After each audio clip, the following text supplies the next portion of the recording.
Hello folks, welcome to el canal Chano Jose. Today we're going to give you an idea how to replace an alternator on a 98 to 2002 Toyota Corolla. And this is a simple replacement that you can do at home. You don't need much tools. The only tools that you're going to need is a 19mm socket, a 12mm socket, 14mm socket, and a 10mm socket. So that's basic tools that you're going to need. And the procedures, we're going to show you how you can do it and save some money. And with that said, let's get started. Okay folks, so to remove and to replace this alternator on this Corolla, what we're going to have to do is first disconnect the battery, and then once we disconnect the battery, we're going to have to remove the belt off of the alternator pulley. And to do that, we're going to show you what we do. And then you want to disconnect the battery because you don't want to create a short when you're disconnecting the cables out of the alternator. So with that, we'll start battery, belt, and then the cables on the alternator, and then we start on doing the bolts that hold the alternator to the engine. Okay, folks, so we're going to be using a 19mm socket. Right here on this point, there's a bolt for the tensioner, and there's right here this area we have to put the 19mm with a ratchet to loosen the tension on the belt, so we can take it off, and we take it off of the body using our ratchet. So let's do that.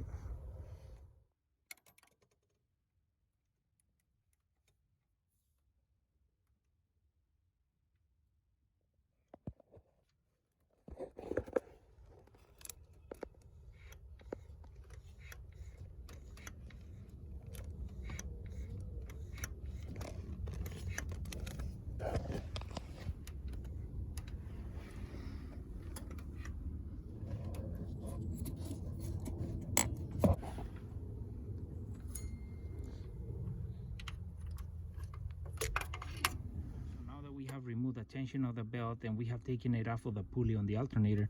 What we do is we start taking off the connectors, and then we can start unbolting it from the motor, from the two bolts that it has on the motor, and then we can take it out and replace it with a new one. Okay folks, so now we can take off this nut, which is a 10mm. We take it off, and then we remove this connector off of the alternator.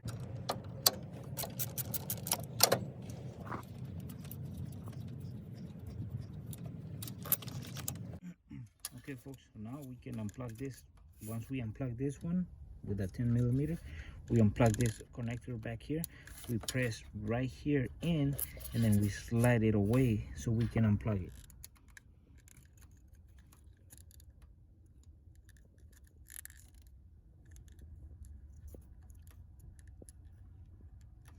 Okay folks, when you're taking this connector out, you might have some trouble pulling it away because it's been there for so long, and it has this rubber piece in there and it dries up. So it just work it out slowly and it's gonna come out. So just have patience on this. So once you undo it, we continue with unbolting the alternator from the motor. Okay folks, so when you already unplug everything, we have to undo this clip that is right on the harness that connects onto the alternator, and we have to undo it because it's connected to the structure of the alternator, but it's plastic. It's just to get the wires from moving around. So you get a screwdriver in there and then get it away from there.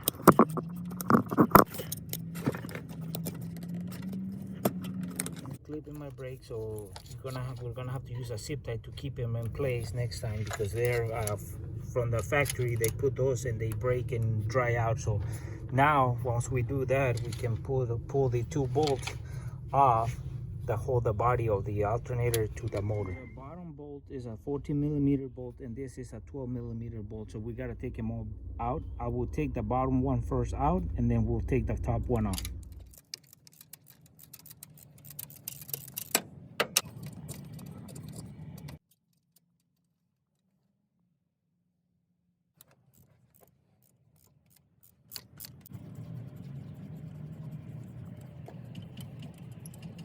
We have removing the bottom bolt, the top bolt, so now the alternator is free to come out.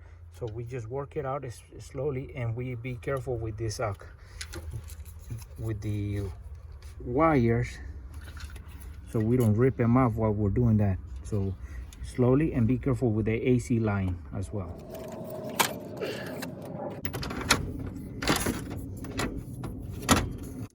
So now we have the long bolt that goes in the bottom of the alternator, and it screws itself into this alternator structure, all it does, it goes through the first part of the alternator, and then it goes through the body of the engine, and then he'll be the alternator, and then it screws in to itself in the alternator. And once it does that, it squeezes, it pulls this towards this side, and it starts squeezing it, so it grabs in there. And then the top bolt goes through the motor. This is in the motor mount area, and it goes through that hole, and the alternator will be right here, and will be on the motor, and then it bolts into the alternator, and it tightens itself down. There's no adjustment on the alternator. The adjustment is on the belt. That's why the tensioner is back there, so it keeps tension on the belt. So the alternator is solid, stationary, and it just needs to be tightened down into the engine. So now we can put the alternator back in.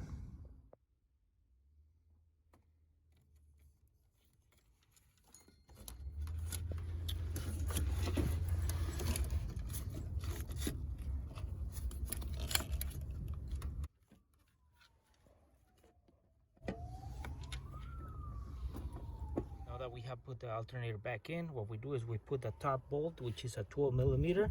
Once we put that, we tighten it by hand. We put the 14 millimeter bolt that goes in the bottom. We tighten both of them, and then we put the electrical cables back on, and then the last one will be putting the belt on.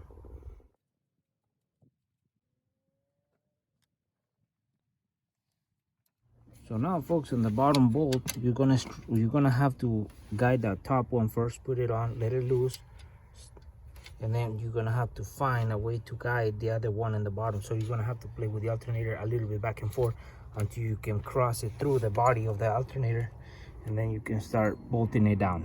So now we tighten them both down, and then put the electrical.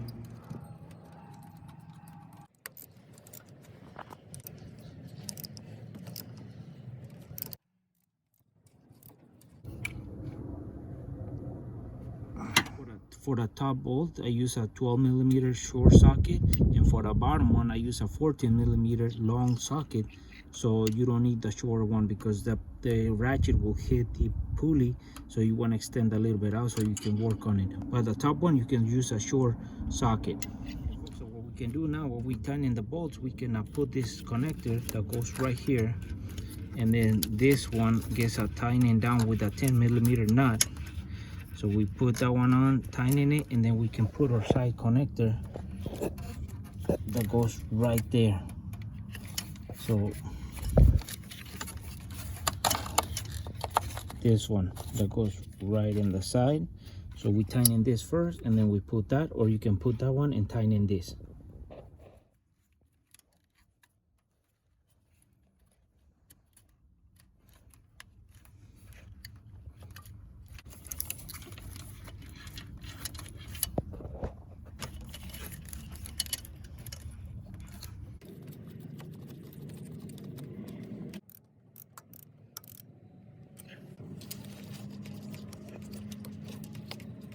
Okay, folks, so now we have tightened our bolts for the alternator, the two connectors, and now what we have left to do is we gotta put the serpentine belt on the pulley of the alternator. For that, we have to get the tensioner.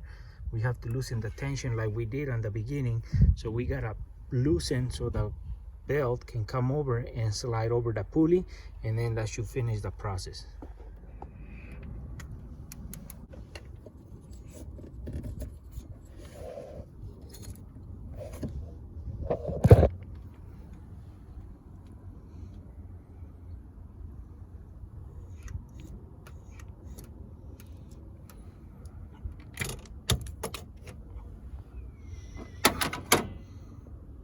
That was the last step for replacing this alternator, just to put the serpentine belt by taking the tension off, and that will allow us to put the belt back onto the pulley.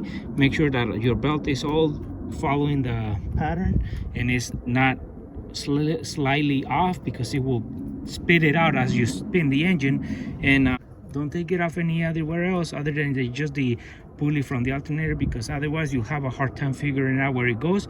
And just take it off and lay it, kind of keep it on this area, and then when you work on the alternator and you put everything back on, it's right there, and you don't have to figure it out the pattern, and it makes your job easier. And well, folks, hopefully this video is informative and helpful for your next project.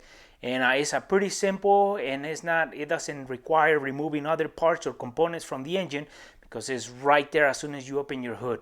So the only tools that we use, that we mentioned it on the beginning, is a 19mm socket, a ratchet, a 14mm socket, 12mm socket, and a 10mm socket. So this is a basic tools that we use, doesn't require any other special tools. It's pretty simple, and hopefully was helpful. And for those folks who are watching our video and haven't subscribed to our channel, please subscribe. If you like this video, give us a thumbs up, share it, and we'll see you soon with more videos here en el canal El Chano José.